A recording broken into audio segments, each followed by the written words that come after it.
Welcome to the 𝗀𝗵𝗿Ｈِ podcast, where we turn life's biggest transitions into your boldest breakthroughs.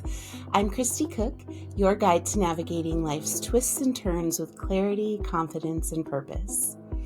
If you've ever felt burned out in your career or wondered if climbing the ladder is really the only way to define success, today's episode is for you.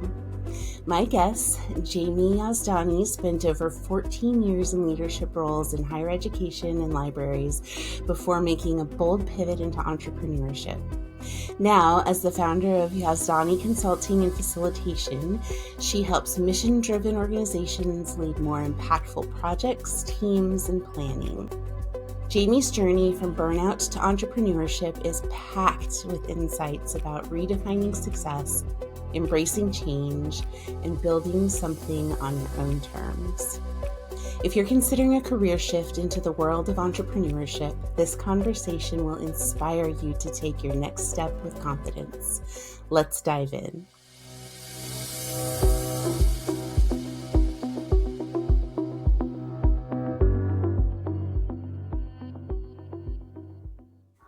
Jami, I am so excited to be chatting with you today. We've actually known each other for several years and have supported each other on our separate entrepreneur journeys, which can be filled with ups and downs. And I am just thrilled to be able to share your pivot journey with my audience. Thank you. I'm happy to be here. I feel like the intro made it sound like a really lovely story, and it felt bumpier than it sounded at the end. Well, we will dig into all of those bumps for sure, because we definitely want listeners to understand that it is the journey to entrepreneurship or any big pivot is not a straight line. And to that point, so many women listening have found themselves at a crossroad because they feel stuck in a career that no longer lights them up, or probably or maybe never did light them up. But at the same time, they stay stuck because they are overwhelmed with the fear of taking a leap into something new and unknown. You faced a similar experience and chose to make a bold pivot from being in a long-established, successful career in higher education and libraries into launching your own business. I would love for you to take us back to that moment, and what was the turning point that made you realize it was time for a change and that change should be entrepreneurship? Yeah, so I had been in higher ed and libraries a long time, and I had moved up very, very quickly.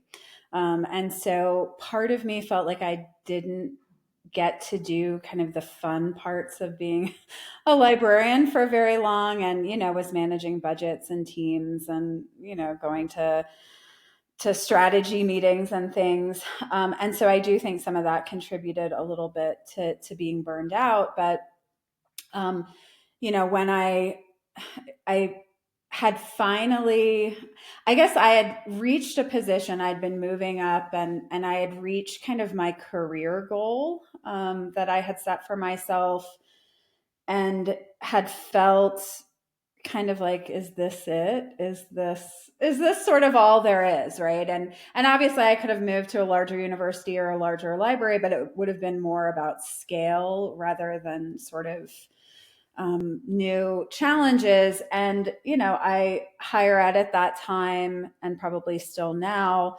was suffering from fewer enrollments. And so there was a lot of pressure, particularly on the libraries, which were seen as a cost center.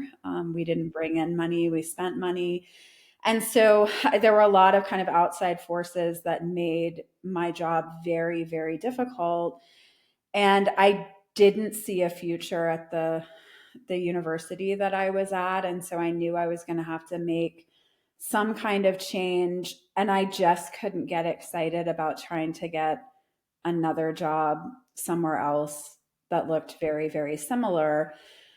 And so I quit, which I don't necessarily recommend that folks do, because I did it without a lot of without much of a backup plan, other than the fact that I thought, um, there are elements of my job that I did really love. And I thought, could I do those on my own? And that was really kind of training and kind of development work. And so I was like, let me just have this business while I try to figure out what my next step is. Is this the right path for me? Do I just need a break? I really didn't know. And so I wish I could say that I had this kind of bold vision to start a business. It was more that I was burned out and decided to start a business so that I could figure out what what I wanted to do and what was the right choice. And I after I started the business and was putting some effort into it, I was still also looking for jobs and just trying to sort of figure stuff out. And I was in an interview for a position pretty similar to the one I had before. And in the middle of the interview, I thought, I don't care about this at all. Like, I was answering a question, I was answering it correctly. And I thought, I really don't care about this at all. I don't care about what happens to your reference desk. I don't care about any of it. And that was the point that I was like, I can't go back. I can't go back.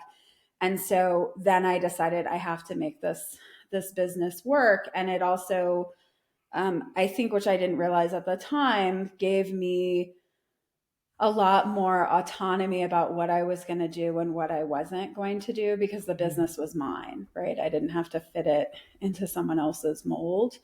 And so thus the journey really began, even though technically I had the business on the books and I was trying to get something going, but I wasn't sure what I was getting going.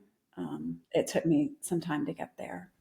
Oh, wow. I love that. You started a placeholder accidental business that has actually become your now thriving career that you are excelling at. Wow. Yeah. Hopefully. I don't feel that way every day, but yes, generally.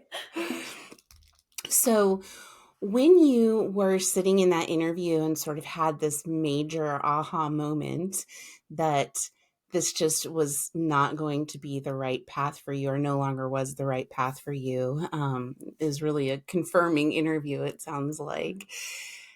When you left that interview, what did you do then? How did you say, okay, I mean, I've made the decision, I've got to make this work, but now I've got to do it? What were those steps? Yeah, I mean, I think I went home and sort of told my husband I can't keep applying for a job. That was probably the first step, to kind of have a discussion about it. And then I guess I thought, okay, so I need to really lean into this business and spend a little bit more time thinking about what I was offering. And so at the time I was offering kind of training and coaching, but I wasn't, and I had a website, and I don't even know if I posted to LinkedIn, but I didn't have a strategy. And so I did kind of sit down and try to pull together some semblance of a strategy, and started to really do some networking and talk to other people. And so that was probably my next step, was trying to build a network of other folks who were managing consulting businesses, and really spending some time trying to hone what my offerings were. And so I joined my local chamber of commerce and started going to some of the events, networking events that they had, and some of the professional development that they had. And so, and then I had got one or two clients, but in another pivot, like I said, I started my business originally to do kind of training and development and leadership coaching, because I had done a lot of that work as a library director, but also a lot of my professional development in my higher ed career was with women's kind of professional development organizations, and sort of helping, kind of women grow their careers. But I kept meeting with people and trying to talk to them about training and things like that. And they kept asking me to help them with their projects and their plans. So I wanted to like coach them to do stuff. And they were like, can you just do this for me?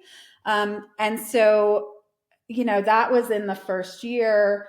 And then I did have a project that was more project driven, and involved a little bit of training. And I just realized that sort of the universe was sending me these signals that I needed to pivot again, that the training and coaching were maybe not where the business was. And I had done a tremendous amount of project management in my career and planning in my career. And I actually had some training on it. And so, about a year into the business, I decided to make that pivot to project management and planning, as my primary offerings, while still doing training. I would still do training on those topics.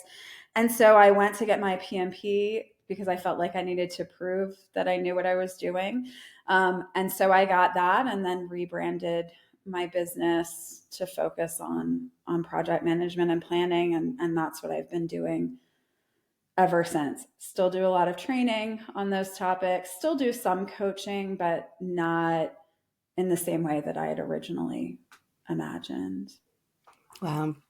Yeah, I think that, when I'm working with my business clients and they're starting out the first time in business, they go into business because they're really good at something and it's what they're passionate about. And they don't realize in that first year, 2, 3 years, they may be doing 10 to 15% of that special skill that they have. The rest of it is learning how to be an entrepreneur, making those connections, like you said, figuring out what the journey is going to look like and being willing to be flexible from that original vision. And I'm curious about how when the universe was giving you all these signals that, this original idea that you had may not be what you wanted to grow or should grow the business into. How did you let go of that vision? How did you allow yourself to say, okay, I'm willing to be flexible and try out this other journey that keeps landing in my lap? Yeah, I mean, I do think an element of it was, maybe I wasn't super wedded to it at the beginning. So I will say, because I did sort of start it thinking, well, this is something I like. This is something I'm good at. I think this is something I could sell. And so I did want the business to be successful. And if the things weren't selling, that helped me let go a little bit. But I was still offering some coaching, leadership coaching, as part of my business, even after I kind of transitioned it to something else. And I was on a networking call with a group of consultants, and one of them mentioned, I was saying, we were in a small room, breakout room together. And I was saying that I was really struggling with some of the coaching I was still doing and how stressed it made me feel. Because I felt like I worried more about my coaching clients' problems, I think, after the session than they did. I was up at night worried about what they were going to do. And I think maybe they weren't. And so I was mentioning that, and another consultant said to me that one of the things she does after kind of consulting or coaching engagements is to really think about how she feels in her body. And I did that. I started doing that. And I realized that I needed to let the leadership coaching go, that I felt tense. I felt anxious. Whereas when I would do training, I felt great. I left those engagements feeling great. If I had a great meeting with a client, or had led a group through a project team meeting or a planning session, I felt really good. Now, of course, not every meeting made me feel great, but the balance of it was feeling really good.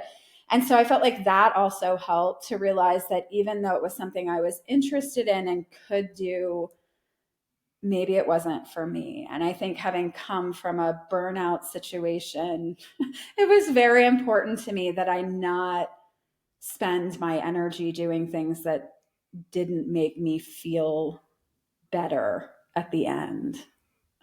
So that was amazing advice that I still, sometimes I don't do it as often now, because I do feel like I've kind of hit my stride with things that I enjoy, but sometimes I do just sit after a meeting and sort of really think about how I am feeling, and how it feels in my body.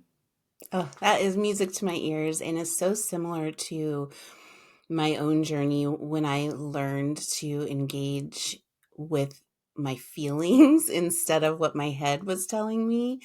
I discovered that most of the time my body is 10 steps ahead of my brain, and to really be able to catch the two of them up as you've described by just sitting there and observing what you're feeling and sort of those early warning signs, the stress, the tension that something's not a fit, or you're not in the right room, or whatever it might be. Has saved me as well, and has led me to this new path as well from practicing law. This is very familiar territory, and just so fascinating to me to hear that you and I haven't actually spoken about that before, and to know that our bodies helped us figure out our paths, because we were willing to listen to that. Mine lives right in my chest. The good and the bad lives right here. And when that's firing, I tend to really, pay attention and figure out what's it trying to tell me. I wanted to go back for a moment and also talk about when you first started your business, and certainly, ongoing as you've grown it.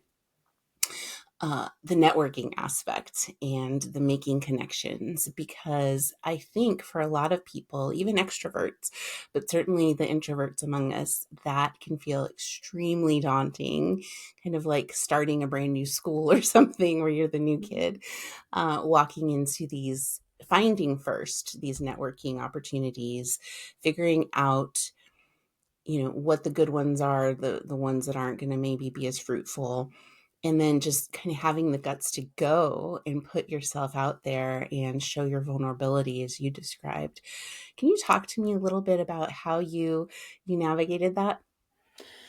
Yeah, so I'll admit to being one of those, horrible extroverts. And so I think I maybe didn't have as much trepidation about sort of going into rooms of folks I don't know. And I do really enjoy talking to other people and learning from other people. What I will say though is that, for people who are nervous about, um, kind of those interactions, everybody is a little bit awkward. I do feel like I was helped that it was when I rebranded my business and I really started doing a little more targeted networking. It was like the beginning of COVID. So there were lots of opportunity. Everybody had a Zoom link that you could go and get together. And so it made it easier to kind of try out different groups. And a lot of things were free. So I didn't have to put a lot of effort into it. But most everybody's awkward. I'm awkward. I don't know. Everyone is. And so I often remind myself of that if I get nervous in a room, that everybody else is more worried about their own kind of how they're appearing than they're actually paying attention to you. But the networking has been really critical to my success on a couple of different levels. One, because it can be lonely managing your own business. And, in my prior career, I had teams of people. I was engaging with students and faculty and, on these vibrant college campuses. And I was used to lots of people. My business is me sitting in this room for the most part. Yes, I get on meetings with people, but I will say as an extrovert, the meetings don't give me the same Zoom meetings don't give me the same level of energy as sort of being in person. And you do spend a lot of time in your head thinking about your business and things like that. And so it has been really important to me to talk to other people managing businesses, other people going through similar challenges, because there's no one else to talk to. There's no one else in this room, right? So there's no one else to talk to. But it also has helped me gain clients. A lot of my business comes from referral marketing. And so I need other consultants and referrers to know what I do to be able to get clients. But what I have done in terms of networking is really two things. I joined groups. Like I said, I joined my Chamber of Commerce, which during COVID was having lots of networking, opportunities online. I also joined, most of my work is with nonprofits, government, libraries, education.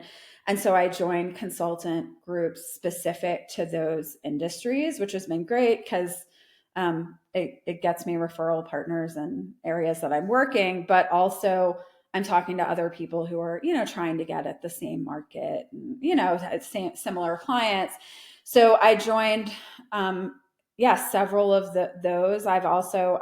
Because I'm a project manager, I'm a member of my PMI, the Association for Project Managers. I'm also still a member of library associations. And so I'm a member of a lot of things, and it may be more than someone who's not an extrovert may want to participate in. But I think having a couple of spaces and being willing to try it. And there are ones that I tried that weren't a fit for me. Like I just didn't feel like, not that the people weren't nice and not that they didn't have valuable things to say and share, but it sort of wasn't maybe my sense of humor or my way of engaging. And I also do a lot of just one-on-one networking. That's how we met, right? And so, if I am introduced to someone, by another consultant or I meet them at a networking event, I think the thing that I've been really good at is I follow up. And that's a process. It's not just something I naturally do. I make sure I send an email or connect on LinkedIn and offer people a time to talk. If we do talk and I feel like we hit it off, then every couple of months I'll send an email and say, hey, how are things going? What's new with you? I'm always happy to chat again. And because of that, there are people that I talk to kind of on the regular, and we can really support each other. Yes, and I can attest that because of your diligence, we still continue to chat and connect frequently. And I'm so grateful for it. I think that sometimes there's this fear of, oh, if I reach out, I'm going to bother the person, or they're going to feel that, I'm too pushy or whatever it might be. But as the person being on the receiving end of your check-ins every few months, I'm so grateful, because I blink and months have gone by and I haven't spoken to these people that I adore, because we just get so wrapped up in our day-to-day. And so it really has helped foster our friendship and make me feel supported by you. And so I think that's really good for people to hear. And so you mentioned that success in your new business was going to be, sort of your driving factor. And as the coaching wasn't maybe taking off as fast or readily as you'd originally hoped for, how else did you deal with fears and doubts that crept in and have crept in as an entrepreneur? And I'm sure all these years later, because you started your business in 2018, I believe, I'm sure they still pop up. Oh, they absolutely still pop up. I often joke that like the first probably 3 or 4 years of my business, I always had a backup plan. Like, I think I would think, man, I'm not sure this is going to go. What else would I do? What kind of jobs should I get? How would I ramp this down? How long would I need to actually sort of close this business?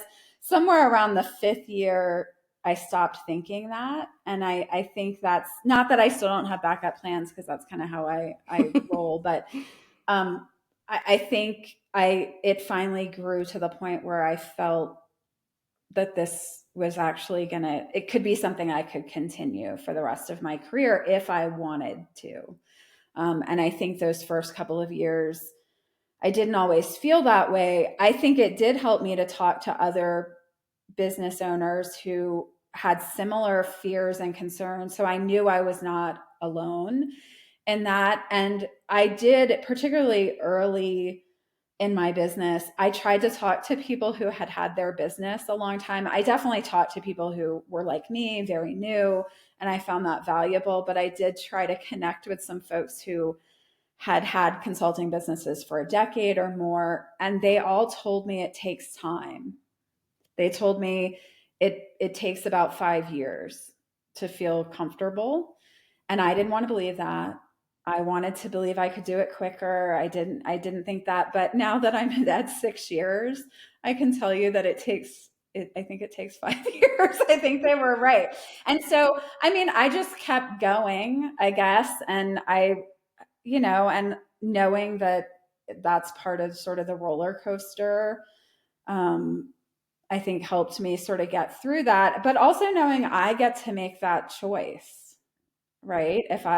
If some other opportunity came up, if I was listening to my body and realized that this was too stressful, or I wasn't enjoying it, or it wasn't worth it, then I would do something else.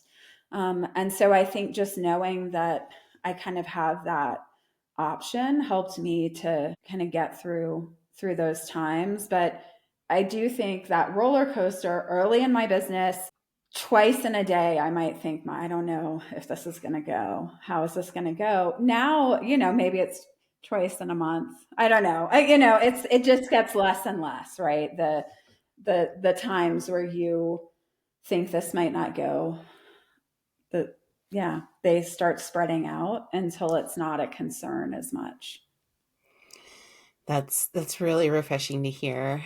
And that there's a little carrot each year that's keeping you there, and you're pushing through. But what I'm hearing is you have to be adaptable to make that happen. And I'm also hearing from your story the power of vulnerability. You reached out to people similarly situated, and then established people, and didn't just connect to network, but it really sounds like you were willing to be vulnerable and share your concerns and your fears.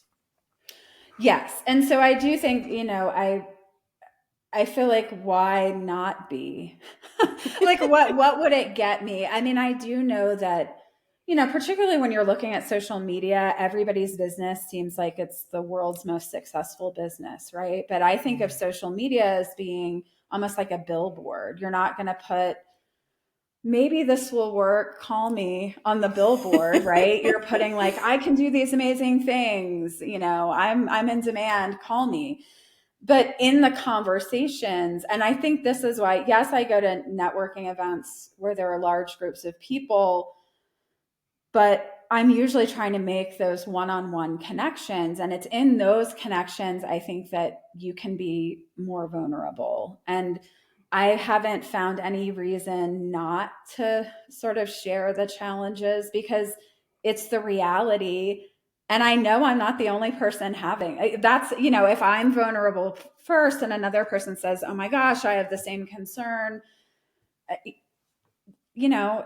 I've learned that everybody else I'm not unique, right? I'm not having struggles that no one else is having. I'm having the same struggles that everyone else is having. So why not be vulnerable about it? Because then we can talk about it and we can support each other. And so, yes. And I do think it can be scary. It gets less scary each time. And I think if someone, just like with sending the emails to people to catch up, if someone doesn't reply 2 or 3 times, over the course of a year, then I won't keep sending those emails, right? It's either not a good fit for them or they don't have enough time. But sometimes people ignore the email, and then 6 months later are happy to get on a call and we have a wonderful conversation, right? And so I don't see a downside to being vulnerable. And even if it went on a billboard that I was worried about my business for the first 5 years, so what? I don't know. What's the big deal? Like, everybody has those fears. So yeah, that vulnerability, I think, does help to create authentic, real connections with people. And somebody has to go first in that. We all feel uncomfortable being vulnerable, but one of us has to go first, or the other person isn't going to feel comfortable responding. And so I think I've gotten good at going first. And it gets easier each time. Yeah, and there's such power in vulnerability, and because it leads to authenticity. And when we're being authentic in ourselves, it, as you've said, gives other people permission to feel like they can be their true selves. And it just makes us better, because when we're being authentic, we can thrive because it Mhm. feels natural and comfortable. And I'm wondering, through all of this, the ups, the downs, the excitement, the wins, the losses, what has been the biggest surprise for you in your entrepreneur journey? Oh gosh. I mean, I'm often surprised. I sometimes I'm surprised I have this business. Like sometimes I'm surprised that it's still working and that I have clients, and I think that's something I'm proud of. And You so, should but be. sometimes it still surprises me. Um, because it wasn't the plan. I think maybe, this was it. Not only was not starting a business, it was something I never wanted to do. It wasn't something I really gave that much thought. It wasn't my like childhood dream. And then even the business that I have is different than the one that I started. And so I think, um, you know, the surprise has been that it's still, I guess that, I'm still moving forward and that things are still happening. But at this point, I'm not surprised at much. I think that there are, if I really think about it, there are so many ups and downs and so many things that change. And I feel like right now we're in a time of change, particularly in the industries that I work in. There are a lot of impacts that they're seeing. So I don't know what my business might look like in 3 or 4 years, and that's okay. That's the surprise. I think I did go from a career that had very obvious steps, right? And I knew what those steps were going to be, to one where I really I don't have any clue. Um, I mean, I have some ideas, but who knows where it will end up. And I think maybe that's the surprise, is that I can do that. Okay. Right. Especially for someone who does project management and planning. And I like to have a plan, that I also can roll with it when there is no plan. Yeah. Or if the plan, if things don't go according to plan, being willing to be flexible and not so tied to, well, this was the plan I have. This is exactly what I have to follow. That would, and yeah, I mean, I think, a lot of times I find in the work that I do that people don't want to have plans because they feel like it will lock them into something. I feel like plans are just getting you going in a direction. You can always change the plan, you can throw the plan out the window. But I think sometimes, at least for me, having some sort of plan gets me moving forward. And I may change direction, which is fine, but it's better than just sitting and waiting until I have every T crossed and every I dotted and sort of this complete picture. I see that a lot, particularly with newer consultants and people starting their business, that they're sort of waiting to have this perfect idea, right? Like, I've got to have my marketing perfect and I have to have all of these things. You don't. Nobody's paying as much attention to your business as you are. I rebranded my business. Nobody noticed, right? I changed the name. No one noticed. And I didn't have a perfect plan. I didn't have much of a plan at all. But that was okay. It still got me moving, right? I had the little bit of a plan I did have, gave me permission to try. And I think that's sort of the lesson, is give yourself permission to try. If it doesn't work, then it doesn't work, but at least you gave it a shot. Mm-hmm. And you're not locked into anything, which I think is so empowering and freeing.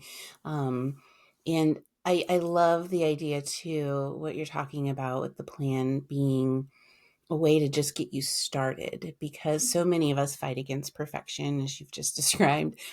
And then also, just feel paralyzed by it. And I like to talk about well, what's one hard thing you can do today? And hard doesn't mean massive. It could be getting out of bed, right? It could be going for a walk or sending that email, that introduction, whatever it is that you're feeling a little bit of stress or anxiety over, nervousness about. Doing just one hard thing. But if you haven't made some sort of basic plan of where you kind of want to end up, it's hard to figure out what maybe those little steps are that you can take each day to get you to that goal.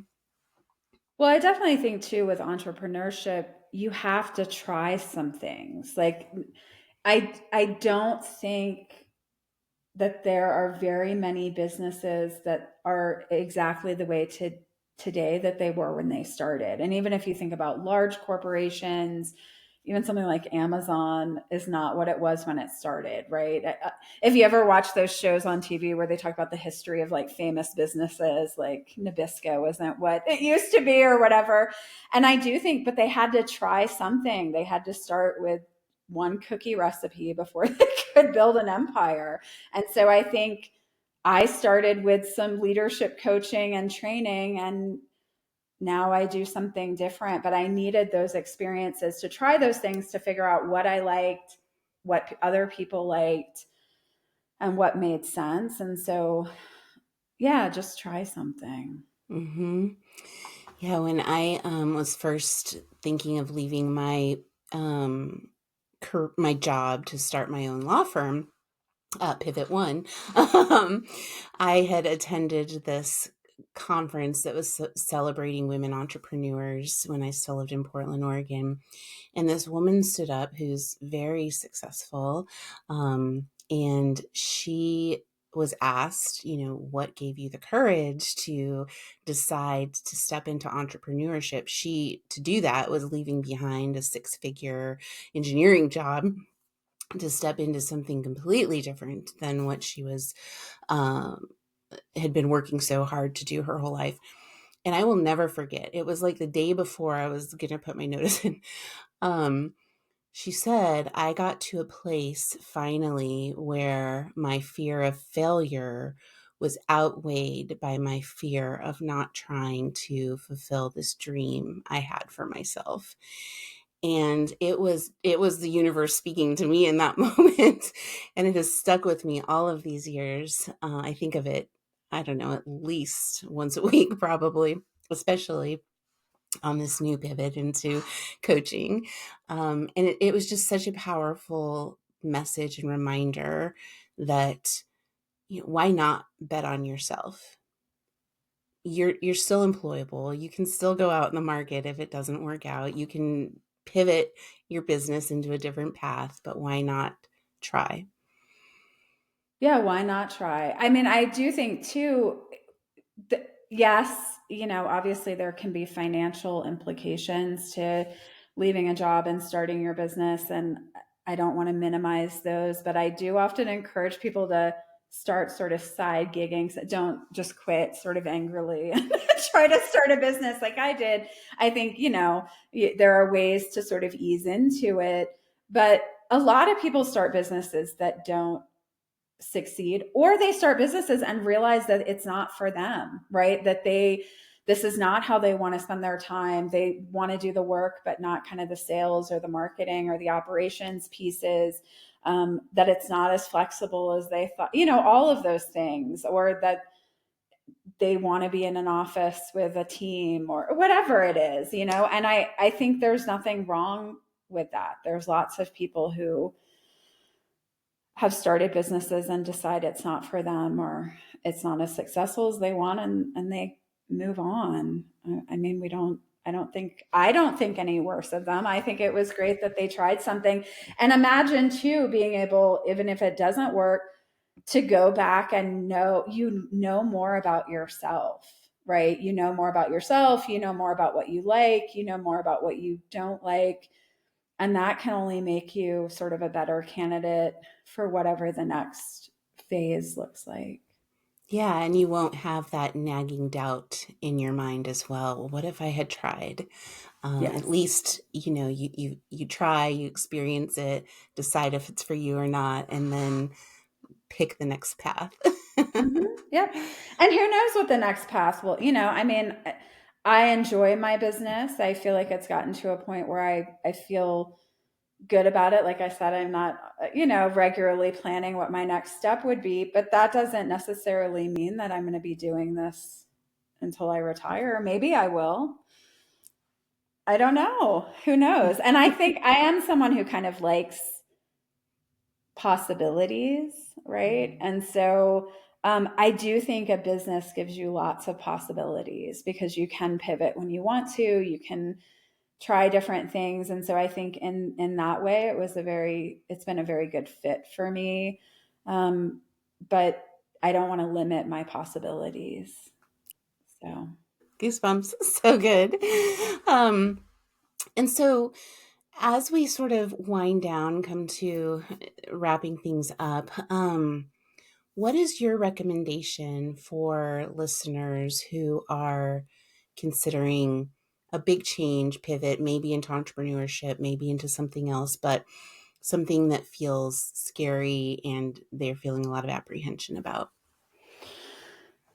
I mean, I think generally I do recommend sort of sitting with those feelings like we've talked about and really diving into them a little bit, because I think often what we fear is not is maybe not what we think it, like we fear failure, but what does that mean? What does failure look like? And I think sometimes if we really start to kind of unpack that, we'll see that maybe there's not as much to be afraid of, or at least we'll have more information. And so I do think, if there's something that you want to try and you're thinking about it, really kind of sit with that and look at it from what does it mean if I succeed? What does it mean if I fail? But what does it mean if I just try? And I think that's probably, that sort of middle ground, of if you just try, are there ways that you can try that you might feel more comfortable with? And so I think taking those first steps, thinking about how you can try, but also talking to other people. When I worked in higher ed, we used to tell students to go do informational interviews and careers that they wanted, because sometimes you find out, oh, that job is not at all what I thought. People used to say they wanted to be librarians because they like to read. We don't get to read. I mean, we get to read at home, but it's not like you get to sit there reading very often. It was a lot different than they thought it was going to be. And so talk to people who are already doing it, right? If there's a kind of business that you want or a kind of opportunity that you're thinking about, tap into your network, find someone who's doing it, ask for an informational interview, go talk to them, and then you will have some more information about the reality of it. And I think if you're vulnerable, maybe they'll be a little vulnerable with you and sort of share the unvarnished truth about what it's like. Yeah, no, absolutely. And I know it can be scary reaching out to people, but I have found that people want to help others come up because we've all struggled on our journey. No matter how successful we appear to be or are, we had to struggle to get there. And it's just, we were helped getting there on our journey as well. So being able to pay it forward is always such a powerful experience. So I really applaud that you were willing to do that and again do so vulnerably. And I do think you're right. People want to help. People are usually happy to talk about themselves and what they know. And if they don't respond, then maybe they weren't right. I mean, maybe you're trying to do something that no one else has ever done. And the one person doing it doesn't want to talk to you. But most of the time we're trying to do something that other folks have done. And if you get a no the first time, try someone else. There's definitely people who enjoy and are willing to spend that time helping you. Most people like to help other people, or at least I'd like to think so. I agree. And that's the point of this podcast. And that's so much of what you do in your work. And you've just been such a delight to talk to today. How can people get in touch with you?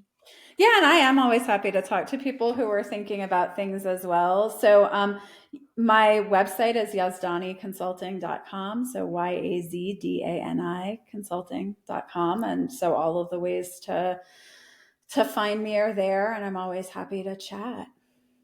Great. And is there anything else that you'd like to share before we sign off?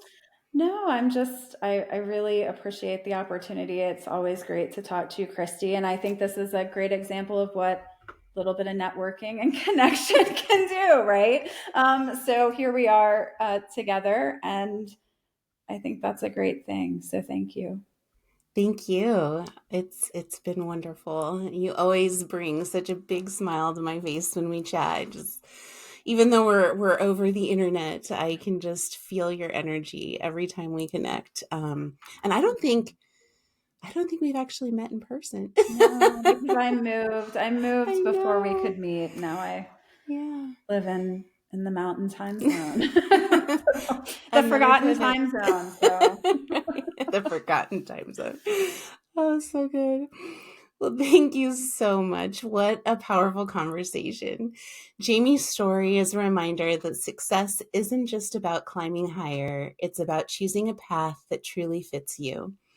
If her insights resonated with you, please be sure to reach out and connect with her on LinkedIn or check out her business, Yazdani Consulting and Facilitation, which you can find the link to in the show notes. And if you're standing at your own career crossroads, wondering what's next, you don't have to figure it out all alone. If you're ready to stop overthinking and start taking action, let's make it happen together. Please feel free to book a free strategy session with me at 𝗵𝗿𝗱𝗲𝗿 and let's map out your next chapter so you can move forward with clarity, confidence, and purpose. Thank you for tuning in. If you love this episode, please be sure to subscribe, leave a review, and share it with someone who needs to hear it. We can only grow our 𝗵𝗿𝗍 community together. Until next time, remember, your pivot isn't an ending, it's a chance to do something extraordinary.